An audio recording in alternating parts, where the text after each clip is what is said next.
Pada pembelajaran kali ini kita akan belajar tema 1, organ gerak hewan dan manusia.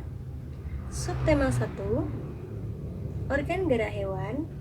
Pembelajaran 1, muatan IPA KD 3.1 dan KD 3.1 dan 4.1 untuk bahasa Indonesia bersama saya, Anisya Kusniadi. Bismillahirrahmanirrahim. Assalamualaikum warahmatullahi wabarakatuh. Hari ini kita akan belajar tentang alat gerak hewan dan cara menentukan ide pokok. Tapi sebelum itu, mari kita buka dengan berdoa. A'udzu billahi minasyaitonir rajim. Aku berlindung kepada Allah dari godaan syaitan yang terkutuk. Bismillahirrahmanirrahim. Dengan menyebut nama Allah yang Maha Pemurah lagi Maha Penyayang. Alhamdulillahi Rabbil Alamin. Segala puji bagi Allah, Tuhan semesta alam. Ar-Rahmanir-Rahim, yang Maha Pemurah lagi Maha Penyayang. Maliki Yaumiddin, yang menguasai hari pembalasan. Iyyaka na'budu wa iyyaka nasta'in. Hanya kepada Engkaulah kami menyembah, dan hanya kepada Engkaulah kami mohon pertolongan. Ihdinas syiratal mustaqim. Tunjukilah kami jalan yang lurus. Siratal ladzina an'amta alaihim, yaitu jalan orang-orang yang Engkau beri nikmat. Ghairil maghdubi alaihim waladdallin. Bukan jalan orang-orang yang dimurkai, dan bukan pula jalan orang-orang yang sesat. Raditu billahi rabba wa bil islami dina wa bi muhammadin nabiyyan wa rasulah. Rabbi zidni ilma warzuqni fahma.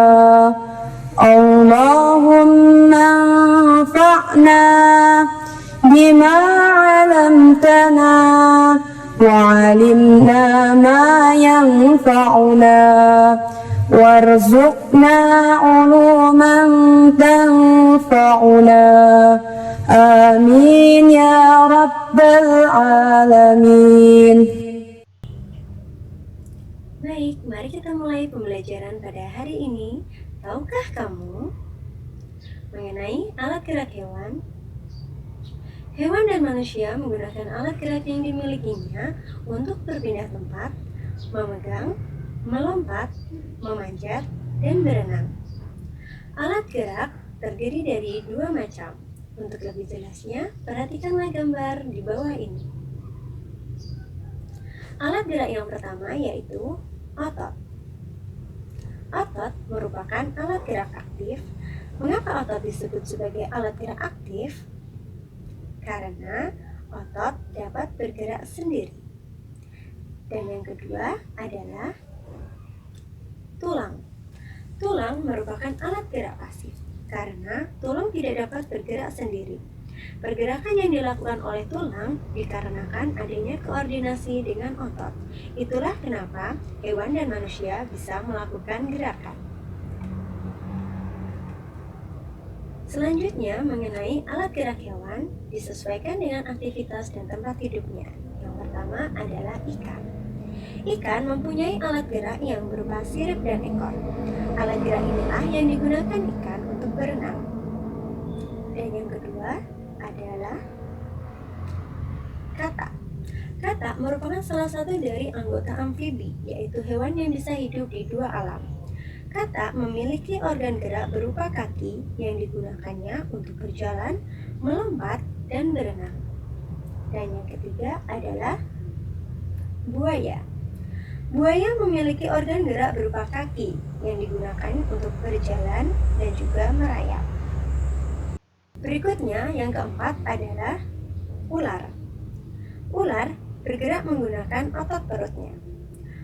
Ular menggunakan otot perutnya untuk merayap. Selanjutnya, yang kelima adalah penyu. Penyu mempunyai organ gerak berupa kaki dayung. Kaki dayung ini digunakan penyu untuk berenang. Ular, buaya, dan juga penyu merupakan anggota dari hewan reptilia. Selanjutnya yang keenam adalah burung kakak tua. Burung kakak tua dan beberapa burung yang lain memiliki alat gerak berupa sayap. Sayap inilah digunakan mereka untuk terbang. Sedangkan ketika mereka berada di darat, ketika mereka memanjat dahan, ketika mereka berjalan di daratan, mereka menggunakan organ gerak yang berupa kaki. Selanjutnya yang ketujuh adalah burung unta. Burung unta merupakan salah satu burung yang tidak dapat terbang. Burung unta mempunyai alat gerak berupa kaki yang digunakannya untuk berjalan dan juga berlari. Selanjutnya yang kedelapan adalah kerbau. Kerbau merupakan salah satu anggota dari mamalia, yaitu hewan yang berkembang biak dengan cara beranak selain sapi, kuda, kucing, kelinci, dan masih banyak yang lain. Kerbau memiliki alat gerak berupa kaki yang digunakannya untuk berjalan, berlari. Selanjutnya yang kesembilan adalah paus. Paus merupakan salah satu mamalia yang hidup di air selain lumba-lumba. Paus dan lumba-lumba memiliki alat gerak berupa sirip yang digunakannya untuk berenang. Sekarang, mari kita membaca. Berikut adalah suatu teks yang menceritakan tentang gurita. Gurita merupakan salah satu jenis hewan yang tidak bertulang belakang yang dikenal sebagai hewan yang cerdik dan pintar. Hal itu karena seekor gurita memiliki daya ingat yang cukup kuat.